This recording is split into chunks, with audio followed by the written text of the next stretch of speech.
Petrol చూసుకోకుండా వచ్చేసానే. My God, petrol bunk దగ్గరలో కూడా లేదు. ఎలా?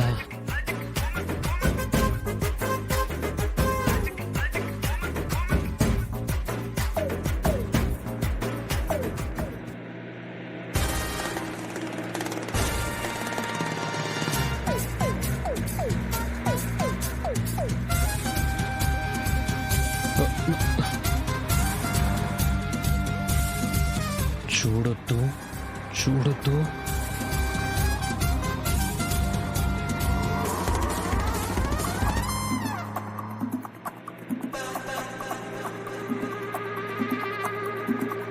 డ్రైవర్, కార్ ఆపు.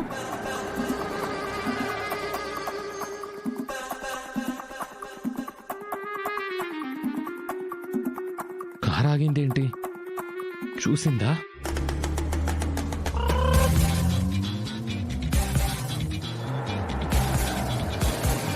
ఆపు. చూసేసింది.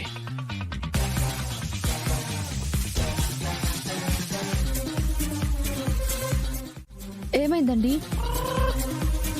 బైక్ పాడైందా? అలాంటిదేం లేదు. మరి తోసుకెళ్తున్నారేంటి?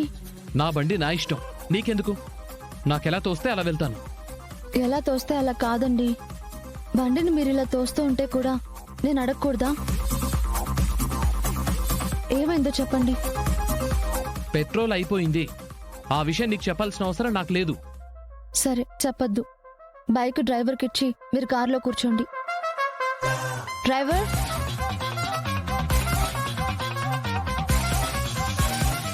మేడం. బండిలో పెట్రోల్ అయిపోయింది. పెట్రోల్ వేయించుకుని ఆఫీస్కి వచ్చేయి. అలాగే మేడం. ఏ ఆగు, నా సంగతి ఏంటో నేను చూసుకోగలను. నీ దారేదో నువ్వు చూసుకో. పోయి ఇక్కడి నుంచి. ఏంటండి మీరు ఏదేదో మనసులో పెట్టుకుని ఇటువంటి టైంలో కూడా ఇలా సాధిస్తున్నారేంటి? వచ్చి కూర్చోండి. నీ హెల్ప్ ఏమి నాకు అవసరం లేదు, తప్పుకో. ఏవండి, నా మాట వినండి.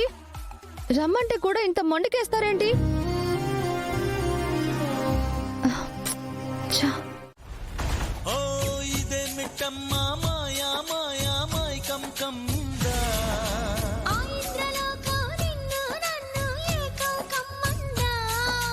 ముత్యమా ముత్యమా వస్తవా, ముద్దులే మత్తుగా ఇస్తవా.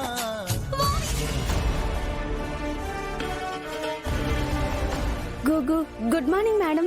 ఎంతసేపు అయింది వచ్చి? ఇందాకే వచ్చాను మేడం. లేటుగా వచ్చిందే కాకుండా రిలాక్స్డ్ గా ఫోన్లో రీల్స్ చేస్తూ ఎంజాయ్ చేస్తున్నారా? ఈ పనేదో మీ ఇంటి దగ్గర చేసుకోవచ్చు కదా. మీరు ఎంటర్టైన్ అవ్వడానికి మేమెందుకు ఇన్ని కోట్లు పెట్టి బిజినెస్ చేయాలి? చేసే జాబ్ మీద రెస్పెక్ట్ లేదు, టైం వాల్యూ తెలియదు. ఏదో టైం పాస్ చేయడానికి మాత్రమే మీరు ఇక్కడికి వస్తున్నారు. మీరు చేసే టైం పాస్ కి మేము మీకు ఫ్రీగా జీతాలు ఇస్తూ పోతున్నాం, అంతే కదా? Sorry madam. ఏ బాలు, మేడం. అందరి దగ్గర నుంచి ఫోన్ తీసుకో. అలాగే మేడం.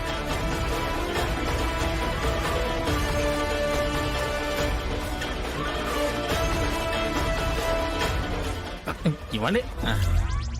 ఇప్పటి నుంచి ఫోన్లు, హ్యాండ్ బ్యాగ్లు అన్నీ బయటే వదిలేసి రావాలి. 10 స్టాఫ్ అందరూ డ్యూటీలో జాయిన్ అయిపోవాలి. ఆలస్యంగా వస్తే అలో లేదు.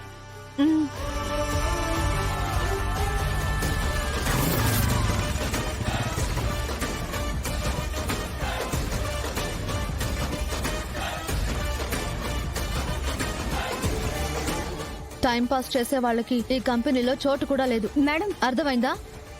ఇవాల్టి నుంచి ముందులాగా ఉంటాము అంటే కుదరదు.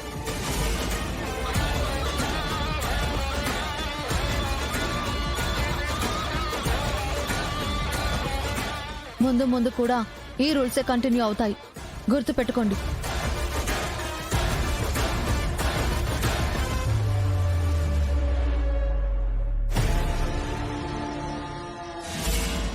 ఇవే రూల్స్, ఇక్కడ అందరికీ వర్తిస్తాయి.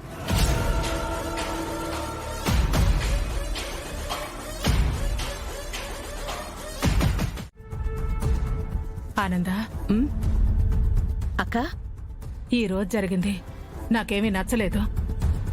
ఏంటక్క, ఏ విషయం మాట్లాడుతున్నావు? శరణ్య ఎండి అవడం గురించి. అందులో తప్పే ఉందక్క. అర్హత ఉన్న అందరి పేర్లు రాసి చీటీలు తీసాం. తన పేరొచ్చింది కాబట్టి తనని ఎండీని చేశాము. అంతేగాని ఇదేమీ నా ఒక్కదాని నిర్ణయం కాదు కదా. నిర్ణయం నీ ఒక్కదాంది కాకపోవచ్చు ఆనంద, కానీ తనని ఎండీ చేయాలన్న ఆలోచన మాత్రం నీదే కదా. ఈ కుటుంబంలో అందరితో పాటు శరణ్యకు కూడా ఎండీ అయ్యే అర్హత ఉంది అని తన పేరు కూడా చీటీలో రాశాను. అదే నువ్వు చేసిన తప్పు అని అంటున్నాను. శరణ్యకి ఈ బాధ్యత మోయగల శక్తి అర్హత లేవానందా. తను ఆ స్థానానికి పనికిరాదు.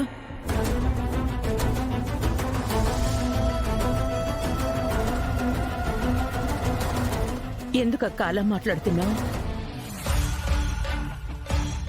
శరణ్య చదువుకున్న అమ్మాయి మాత్రమే కాదు, సమయస్ఫూర్తితో ఆలోచించగలిగే శక్తి కూడా తనకుంది.